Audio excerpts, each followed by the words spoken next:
Bonjour à toutes et à tous, bienvenue au journal. Les journées nationales de la logistique font la promotion des conteneurs comme moyen fiable de transport. C'est leur sous-utilisation qui a suscité la réflexion qui se mène depuis ce matin à Ouagadougou. Braquage à Ouaga, œuvre de deux individus dotés d'armes blanches et de Kalachnikov. Ils ont emporté hier à la gare de l'Est un butin estimé à plusieurs millions de francs.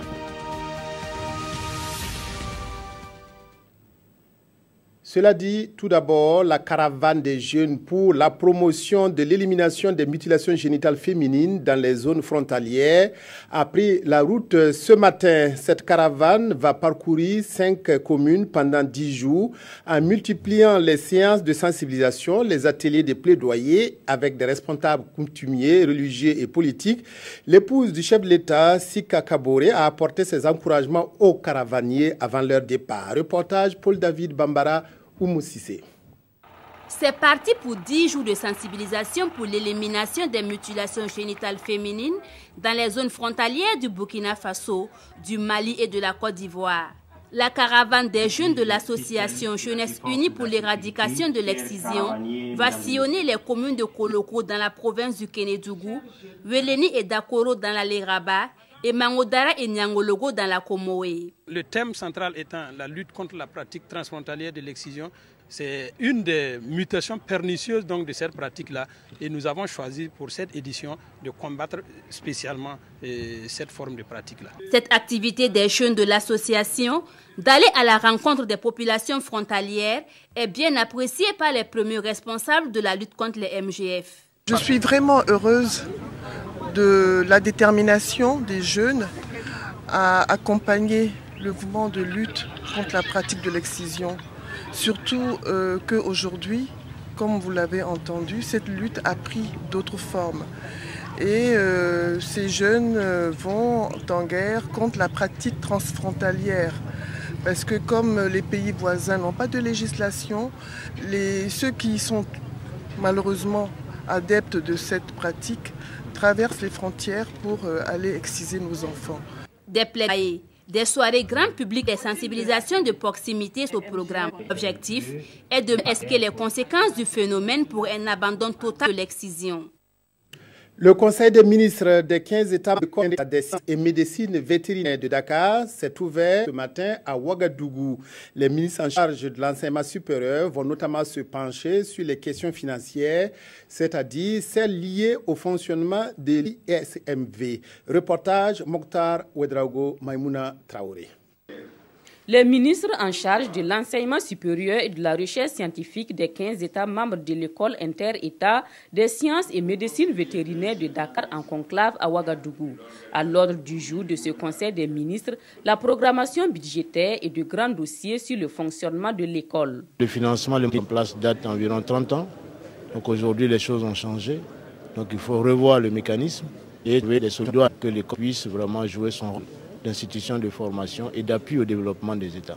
À côté de ça également, j'attends des... En 1968, l'école inter-État vétérinaire Dakar est un établissement public d'enseignement secondaire et professionnel dont la mission est de former des cadres dans les domaines de la santé et des productions animales. C'est cette école-là qui doit résoudre tous les problèmes en matière vraiment au sens large, puisque les capacités de formation existent à l'ISMV.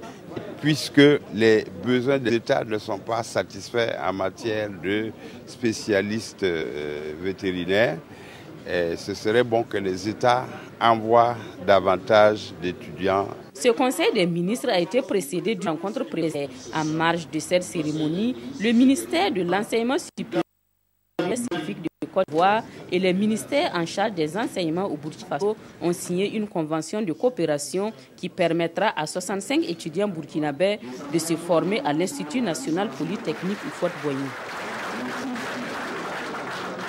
Après le sitting du jeudi 1er septembre, le syndicat autonome des travailleurs de l'information et de la culture, SITIC, a rencontré ce matin le ministre de la Communication, Rémi Diandinou. Les deux parties se sont retrouvées pour la poursuite du dialogue. Nongba Kouda Moukoun Dabiré. Le ministre Rémi Diandinou et le SINATIC de nouveau à la table de négociation. Le syndicat demande l'élaboration d'une grille salariale et indemnitaire pour l'ensemble des journalistes et assimilés, ainsi que des indemnités de risque et de panier pour l'ensemble des travailleurs des médias publics et du service de l'information du gouvernement. Nous avons fait des propositions concrètes, des mesures qui sont en tout cas réalisables pour que les travailleurs des médias publics, du SIG et du CPM puissent être dans les meilleures conditions. Donc on a exposé ça au ministre parce que le ministre nous demandait de faire des propositions concrètes pour qu'on puisse sortir de la crise. Donc c'est ce qu'on a fait. À ces positions, le ministre dit prendre acte et promet de revenir plus tard avec des réponses. Rémi Dandinou dit espérer que les différents points de revendication trouveront solution dans un cadre global de discussion. C'est une avancée parce que jusqu'à présent, je me posais des questions parce que sur les 6 points qui étaient avancés, nous avions apporté, à mon homme, l'avis des réponses sur 4. Et donc, s'il y avait une insatisfaction de la part du Synatic, c'est que peut-être que nous n'avions pas bien cerné un certain nombre d'éléments de revendication. Ils les ont précisés de façon vraiment succincte aujourd'hui. Nous en avons pris acte. Malheureusement, nous ne pouvons pas y répondre aujourd'hui dès à présent. Ce qui est important, c'est que nous avions d'un commun accord décidé donc d'engager un certain nombre de négociations pour trouver des réponses à ces questions-là. Mais les réponses du ministre sont loin de faire fléchir les syndicalistes qui disent être prudents vis-à-vis des promesses verbales. Sur la question de la suspension ou non de la grève du 7 septembre prochain, les responsables syndicaux disent s'en remettre à la décision de la base. L'utilisation des conteneurs dans la chaîne des transports au centre des Journées nationales de la logistique ouvertes ce matin à Ouagadougou. Elles réunissent les acteurs des transports pour trouver des solutions à la sous-utilisation des conteneurs qui permettent pourtant de nombreux avantages. Issa Kafando, Moumouni Soubega. Au Burkina Faso, le taux d'utilisation des conteneurs dans le transport représente environ 6% du tonnage importé. Un taux jugé très faible par le département en charge du commerce. Il faut donc changer la donne et c'est ce qui justifie le choix de cette problématique comme thème de la 3e édition des Journées nationales de la logistique. La conteneurisation est un moyen de transport qui sécurise les biens, ça réduit les délais et en même temps aussi ça réduit les coûts. Mais il faut le savoir. Sinon donc on continuera donc d'importer de façon vrac. Et aussi, il y a le règlement 14 de l'UEMOA qui exige à tous les importateurs et exportateurs de contenir donc leurs marchandises et leurs biens. Plusieurs communications sont à l'ordre du jour de ces jours. L'objectif, c'est de convaincre les acteurs sur l'importance de cet outil. C'est identifier d'abord les contraintes liées à la massification.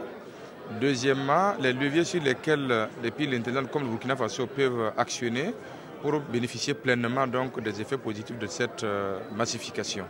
Et puis troisièmement, naturellement, il faut anticiper en proposant, en préconisant des mesures sur des acteurs pour absolument donc tirer meilleur profit de cette massification. Massification dans le transport conteneurisé et optimisation de la dette des pays ruraux, c'est le thème de la 3e édition. 9 pays prennent part à ces journées organisées par la Chambre du commerce et d'industrie du Burkina. Question de rechercher des solutions concertées pour faire du conteneur un instrument de promotion économique dans les pays de la sous-région. Les usagers de la gare de l'Est ont vécu une grande frayeur hier soir. Ils ont été témoins d'un braquage tout droit sorti d'un film d'action. 2 individus armés de kalash et de machettes se sont emparés de tout ce qui leur portait, téléphone et argent. Les braqueurs ont fait usage de leurs armes dans leur fuite. Reportage Moussa Ouedraogo, Zalissa Sanfo. Des impacts de balles, ça et là, sur le poste de police situé à l'intérieur de la gare de l'Est. Ainsi que les commerces qui entourent ce poste. Hier, entre 18h30 et 19h, tous ceux qui étaient dans cette gare reviennent de loin. Quand on dit peur, là, c'est plus que ça. Puisque environ dans les 18h45, nous, on était en train de prier.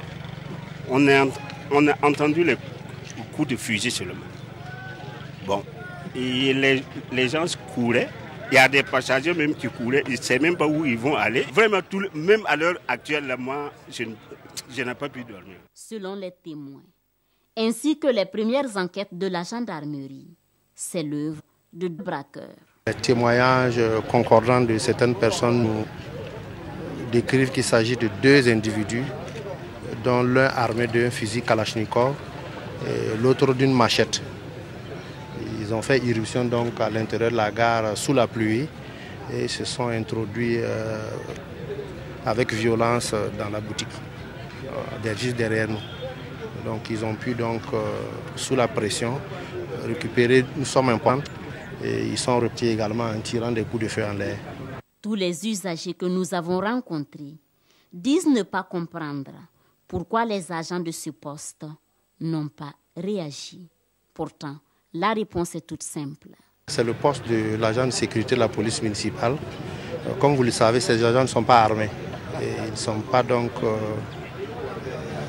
commis donc pour se défendre face à une situation pareille. D'ailleurs, selon Adama Benon, l'agent en service doit sa vie au fait qu'il se serait absenté à l'heure du braquage pour aller chercher de la nourriture. Aucune perte en vies humaines n'est à déplorer. Et pour le bilan matériel, difficile de le chiffrer. 1,5 million par-ci, 2 millions par-là et des téléphones partis. À chacun, sa perte. Et selon la gendarmerie, les enquêtes sont sur la bonne voie pour retrouver les fugitifs. Une infrastructure pour promouvoir les activités de la femme a été inaugurée à Dassouri, village du Boulougou, d'un coût estimé à 130 millions de francs. La Maison de la Femme est le fruit du partenariat entre les ressortissants de la localité vivant en Italie et les ONG italiennes. Siedilarien Katanogo, reportage. Les femmes de Dassouri, dans la commune rurale de Dialgaï, province du Boulgou, étaient mobilisées la semaine dernière et pour cause, elles ont désormais une maison de la femme. Cette infrastructure est un cadre de regroupement, de concertation et d'expression plurielle des femmes. Elles pourront bénéficier de formations sur leurs droits et développer des activités socio-économiques. Dans cette région, il y aura beaucoup de travail. Bon, nous comptons faire le savon, fabrication du savon, bain de karité, la teinture, centre de coiffure, l'élevage bovin et puis caprin. Nous apprécions vraiment les investissements à leur juste valeur parce que nous voyons que les gens, en tout cas les ressortants, les partenaires, ils sont allés vraiment du fond de leur cœur, ont voulu vraiment aider cette population à disposer de ces locaux-là pour pouvoir mener des activités génératives de revenus, pour pouvoir s'autonomiser. D'un coût estimé à 130 millions de francs CFA, cette maison est le fruit du partenariat entre les ressortissants de Dassouri vivant en Italie et des ONG italiennes. Je pense que l'investissement fait de la province de Trento, c'est un investissement très important, une opportunité pour les femmes de Dialgaï et aussi des d'autres communes pour améliorer sa condition de vie, pour éviter l'immigration. Cette maison va contribuer à l'autonomisation économique des femmes de ces localités, à lutter contre la pauvreté et à améliorer les conditions de vie. La solution, c'est le titre de la toute première œuvre musicale de l'artiste Rachel, enseignante de son état. L'artiste qui a fait de la musique religieuse son credo aborde dans cette première œuvre des thèmes relatifs à la foi, l'amour du prochain et dénonce l'état de la société moderne. Suleiman Sanou, Arunamare.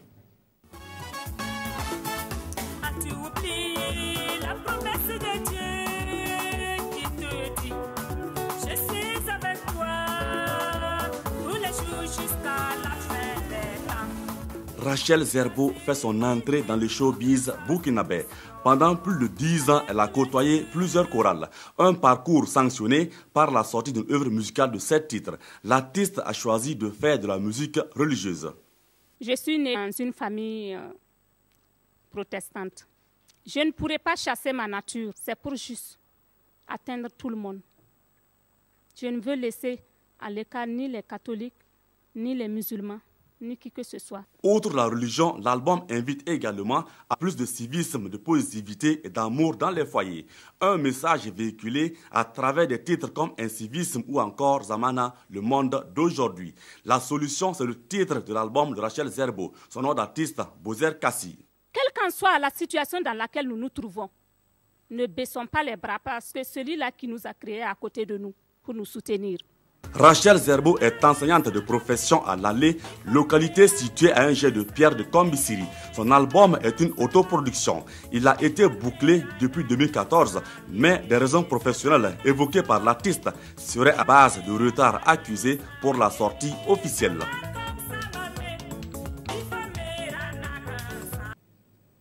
Un sujet barre la une des journaux de ce lundi, la qualification des étalons pour la CAN au Gabon. Le Gabon qui vit toujours au rythme du marche Bongo Ping. La revue de presse est Gigma. Bonjour Gabon 2017, c'est la bonne nouvelle rapportée par Sidouaya qui indique que les étalons du Burkina se sont qualifiés hier pour la CAN 2017 au Gabon. Ils ont battu les zèbres du Botswana par 2-1, précise ce journal. Ce fut dur, décrit l'observateur Palga. Mais les dieux du foot étaient avec les poulets de Paulo Duarte, nous rassure ce journal. Et Banu Diawara était le Messi selon le pays car, dit-il, apparu en Messi, il sauve le Burkina dans les arrêts de jeu d'une journée qui était sur le point d'être cauchemardesque. Notre temps, quant à lui, espère que les étalons qui ont été qualifiés de la même manière qu'en 2012 auront la même chevauchée au Gabon comme lors de la CAN 2013 en Afrique du Sud. D'après aujourd'hui au Faso, cette fête du football est promoteuse, mais des interrogations subsistent sur le pays organisateur qui est en pleine crise post-électorale. À propos de cette crise, l'observateur Palga dénonce l'indécent silence des Africains en se demandant où sont donc passés les Macky Sall du Sénégal, Patrice Talon du Bénin, Roch-Marc Christian Kaboré du Burkina, Ibeka du Mali et leurs homologues d'Afrique australe dont les pays nous ont gratifié de belles leçons de démocratie à faire pâlir certaines nations occidentales. Pendant ce temps, le pays s'insurge contre l'UA qui, par sa prescription médicale du week-end, vient d'apporter un argument de taille à Bongo Fils pour braver davantage la communauté internationale, elle qui préconise le recomptage des voix. Pour le journal de tous les Burkinabés, les Gabonais devraient plutôt se battre plus pour une véritable démocratie que pour les résultats de ces urnes qui, selon Sidouaya, ne serviront qu'à la continuité du système, comme c'est le cas depuis 1960. C'est la fin du journal. Merci de l'avoir suivi cet après-midi. À toutes et à tous.